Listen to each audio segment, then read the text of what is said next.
हनुमान् श्रीपदो वायुपुत्रो रुद्रो नघोजरः अमृत्यवीरवीरश्च ग्रामवासो जनाश्रयः धनदो निर्गुणः शूरो वीरो निधिपतिर्मुनिः पिङ्गाक्षो वरदो वाग्मी सीताशोकविनाशकः शिवः शर्वपरो व्यक्तो व्यक्ताव्यक्तो धराधरः पिङ्गकेशः पिङ्गरोमा श्रुतिगम्यः सनातनः अनादिर्भगवान् देवो विश्वहेतुर्जनाश्रयः आरोग्यकर्ता विश्वेशो विश्वनाथो हरीश्वरः भर्गो रामो रामभक्तः कल्याणप्रकृतिस्थिरः विश्वम्भरो विश्वमूर्तिर्विश्वाकारश्च विश्वपः विश्वात्मा विश्वसेव्योऽथ विश्वो विश्वहरो रविः विश्वचेष्टो विश्वगम्यो विश्वध्येयः कलाधरः प्लवङ्गमः कपिश्रेष्ठो ज्येष्ठो विद्यावनेचरः बालो वृद्धो युवा तत्त्वगम्यः सुखो यजः अञ्जनासूनुरव्यग्रो ग्रामशान्तो धराधरः भूर्भुवस्वर्मर्हलोको जनो लोकस्तपो व्ययः सत्यमोङ्कारगम्यश्च प्रणवो व्यापकोमलः शिवो धर्मप्रतिष्ठाता रामेष्ठफल्गुणप्रियः गोष्पदीकृतवाराशि पूर्णकामोधरापतिः रक्षोघ्नपुण्डरीकाक्ष शरणागतवत्सलः जानकी प्राणदाता च रक्षप्राणापहारकः पूर्णसत्त्वपीतवासा दिवाकरसमप्रभः द्रोणहर्ता शक्तिनेता शक्तिराक्षसमारकः रक्षोघ्नो रामदूतश्च शाकिनी जीवहारकः भुभुक्कारः तारातिर्गर्वपर्वतवेदनः हेतुर्मान् प्रांशुबीजं च विश्वभर्ता जगद्गुरुः जगत्त्राता जगन्नाथो जगदीशो जनेश्वरः जगत्पिता हरिश्रीशो गरुडस्मयभञ्जनः पार्थध्वजो वायुपुत्रो अमितपुच्छोऽमितप्रभः ब्रह्मपुच्छः परब्रह्म पुच्छो रामेष्ट एव च सुग्रीवादियुतो ज्ञानी वानरो वानरेश्वरः कल्पस्थायी चिरञ्जीवी प्रसन्नश्च सदाशिवः सन्मतिः सद्गतिर्भुक्ति मुक्तिदः कीर्तिदायकः कीर्तिः कीर्तिपदश्चैव समुद्रः श्रीपदः शिवः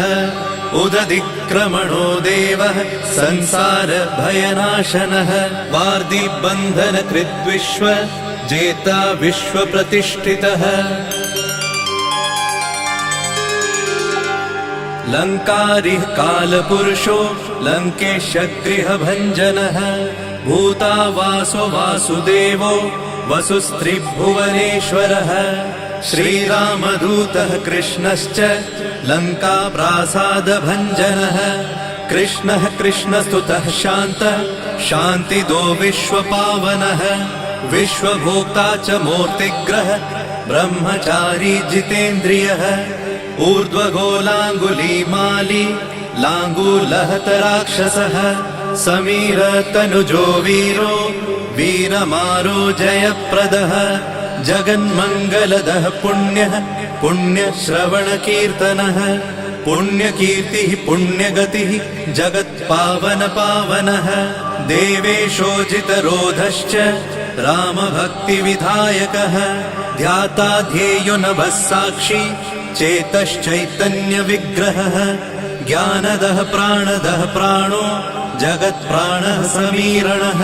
विभीषणप्रियः शूरो पिप्पलाश्रयसिद्धिदः सुहृत्सिद्धाश्रयः कालः कालभक्षकभर्जितः लङ्केशनिधनस्थायी लङ्कादाहक ईश्वरः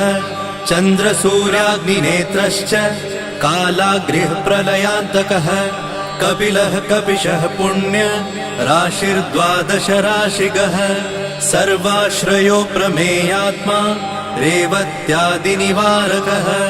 लक्ष्मण प्राणदाता च सीता जीवनहेतुकः रामध्येयो ऋषिकेशो विष्णुभक्तो जटिबली देवारिदर्पहा होता कर्ता हर्ता जगत्प्रभुः नगरग्रामपालश्च शुद्धो बुद्धो निरन्तरः निरञ्जनो निर्विकल्पो गुणातीतो भयङ्करः हनुमान्शद्दुराराध्यः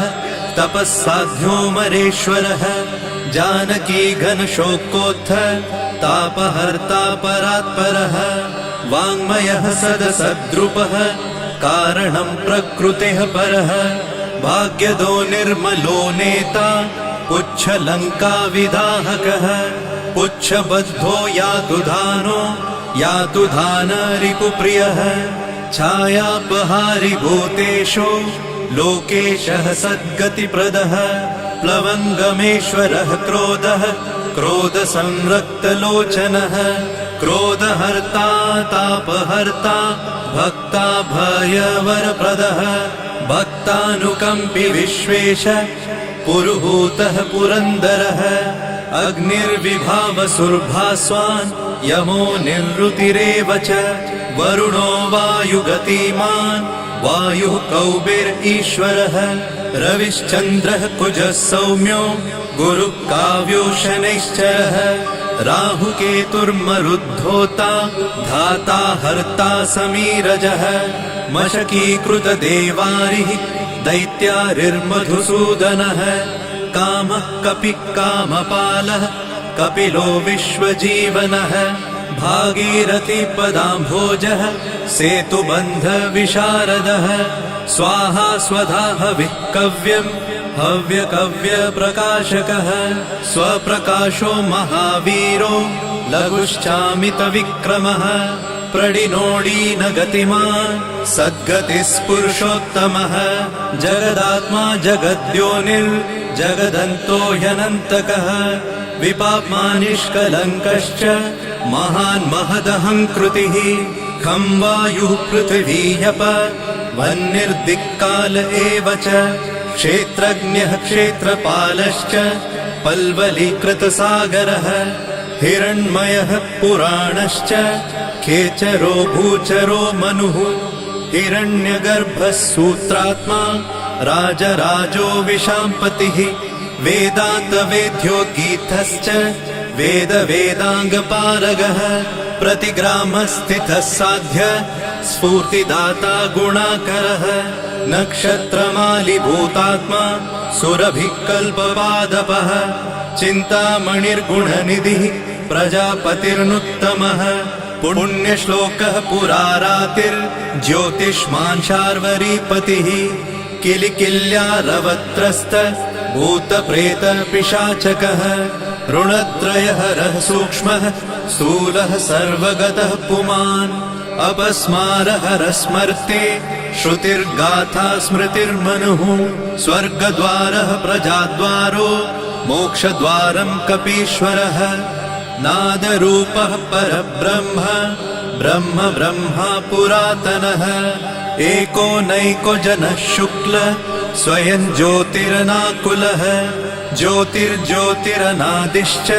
सात्विको राजसत्तमः तमोहर्ता निरालम्बो निराकारो गुणाकरः गुणाश्रयो गुणमयो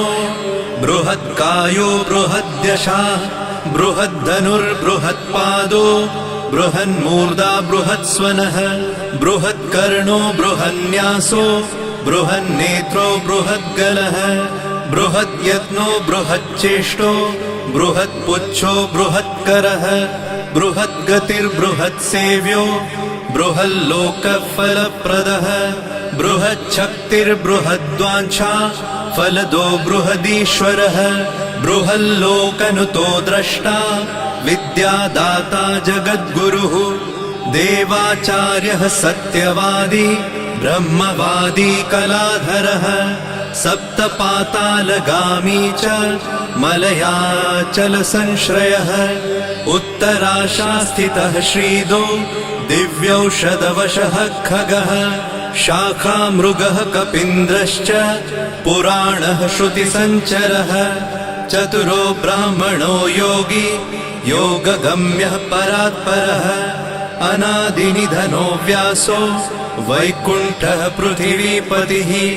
पराजितो जिताराशिः सदानन्दश्च ईशिता गोपालो गोपतिर्गोप्ता कलिः कालः परात्परः मनोवेगी सदा योगी संसारभयनाशनः तत्त्वदाता च तत्त्वज्ञः तत्त्वं तत्त्वप्रकाशकः शुद्धो बुद्धो नित्ययुक्तो युक्ताकारो जयप्रदः प्रलयोमितमायश्च मायातीतो विमत्सरः मायानिर्जितरक्षश्च मायानिर्मितविश्वपः मायाश्रयश्च निर्लेपो मायानिर्वञ्चकसुखः सुखी सुखप्रदो नागो महेश कृतसंस्थवः महेश्वरः सत्यसन्धः शरभः कलिपावनः रसो रसज्ञसम्मानः तपश्चक्षु च भैरवः घ्राणो गन्धस्पर्शनञ्च स्पर्शोऽहङ्कारमानदः नेति नेतिति गम्यश्च वैकुण्ठभजनप्रियः गिरिशो गिरिजाकान्तो दुर्वासः कविरङ्गिराः भृगुर्वसिष्ठश्च वनः तुम्बुरुर्नारदो मलः विश्वक्षेत्रं विश्वबीजं विश्वनेत्रश्च विश्वपः याजको यजमानश्च पावकः पितरस्तथा श्रद्धा बुद्धिक्षमा तन्द्रा मन्त्रो मन्त्रयुतस्वरः राजेन्द्रो भूपतिकण्ठ माली संसारसारथिः नित्यसम्पूर्णकामश्च भक्तकामधुगुत्तमः गणपकीशपो भ्राता पिता माता च मारुतिः सहस्रशीर्षा पुरुषः सहस्राक्ष सहस्रपात् कामजित् कामदहन कामकाम्यफलप्रदः मुद्रहारी रक्षोघ्नः क्षितिभारहरो बलः नखदंष्ट्रायुधो विष्णु भक्तो भयवरप्रदः दर्पः दर्पदो दृप्तः शतमूर्तिः अमूर्तिमान् महानिधिर्महाभोगो महाभोगो महार्थदः महाकारो महायोगी महातेजा महाद्युतिः महाकर्मा महानादो महामन्त्रो महामतिः महाशयो महोदारो महादेवात्मको विभुः रुद्रकर्मा क्रूरकर्मा रत्ननाभकृतागमः अम्भोधिलङ्घनः सिंहो नित्यो धर्मप्रमोदनः जितामित्रो जयः सामो विजयो वायुवाहनः जीवदाता सहस्रांशुः मुकुन्दो भूरि दक्षिणः सिद्धार्थसिद्धिदः सिद्ध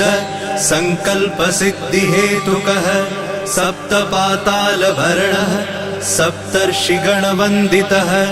सप्ताभिलङ्घनो वीरः सप्तद्वीपोरुमण्डलः सप्ताङ्गराजसुखदः सप्तमात्र निषेवितः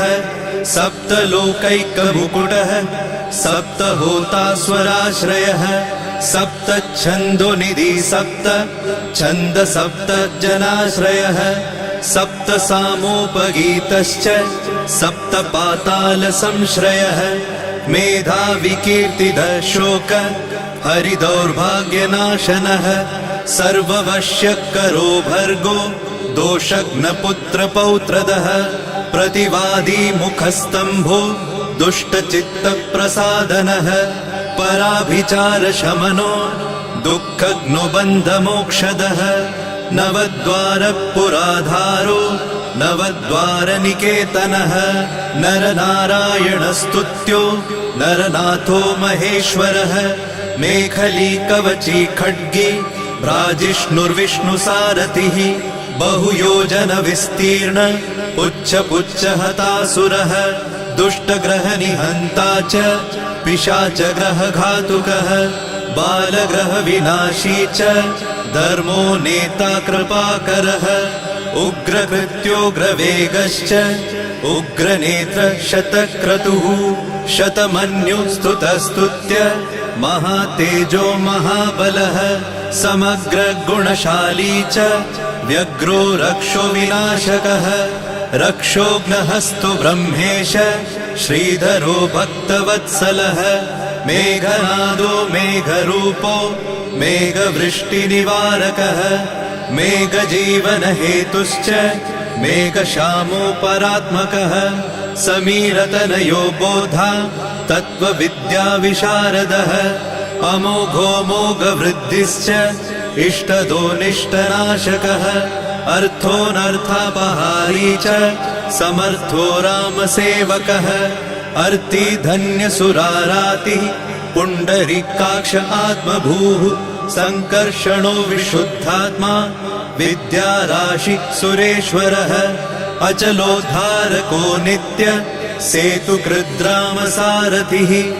आनन्द परमानन्दो मत्स्यकूर्मो निधिशमः वराहो नारसिंहश्च वामनो जमदग्निजः रामकृष्णः शिवो बुद्ध कल्की रामाश्रयो हरः नन्दी भृङ्गी च चण्डी च गणेशो गणसेवितः कर्माध्यक्षसुराध्यक्षो विश्रमो जगतां पतिः जगन्नाथ कपिश्रेष्ठ सर्वावास सदाश्रयः सुग्रीवादिस्तुतः शान्तः सर्वकर्मप्लवङ्गमः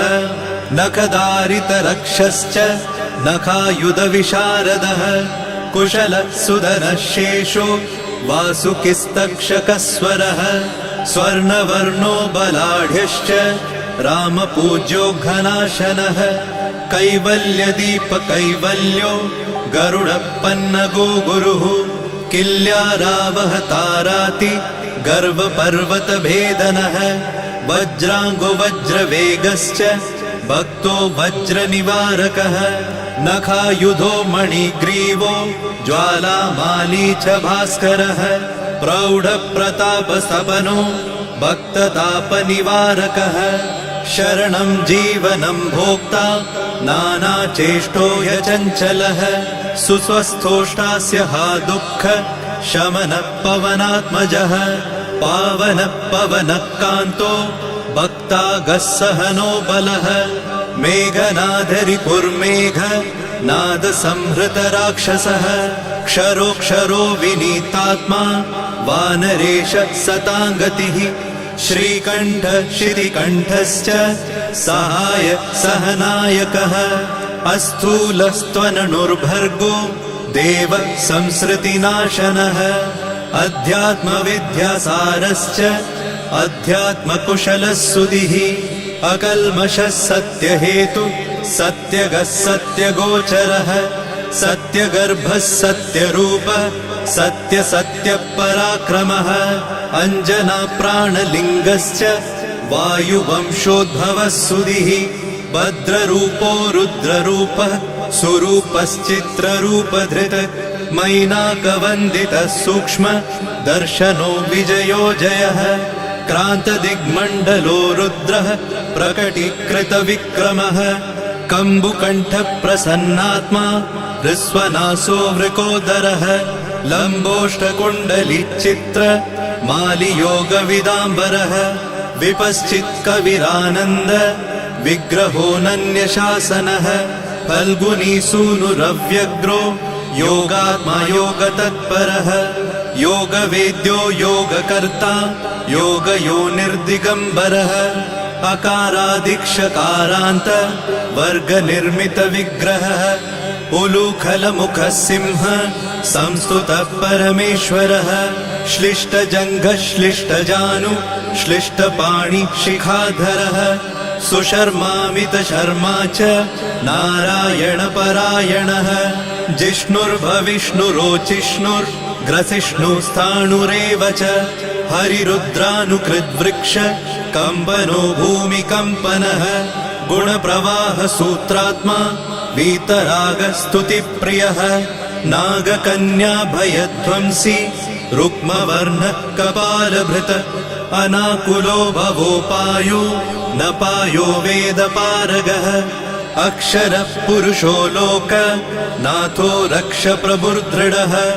अष्टाङ्गयोगफलभुक सत्यसन्धः पुरुष्टतः श्मशानस्थाननिलय प्रेतविद्रावणक्षमः पञ्चाक्षरः परः पञ्च मातृको रञ्जनध्वजः योगिनी वृन्दवन्द्यश्च शत्रुघ्नोऽनन्तविक्रमः ब्रह्मचारीन्द्रियरिपुर्धृतदण्डो दशात्मकः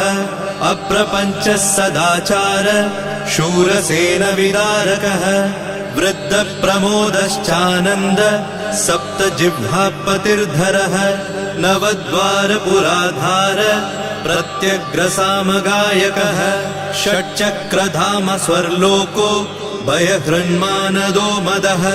सर्ववश्यकरः शक्तिर्नेता चानन्तमङ्गलः अष्टमूर्तिर्धरो नेता विरूपस्वरसुन्दरः धूमकेतुर्महाकेतु सत्यकेतुर्महारथः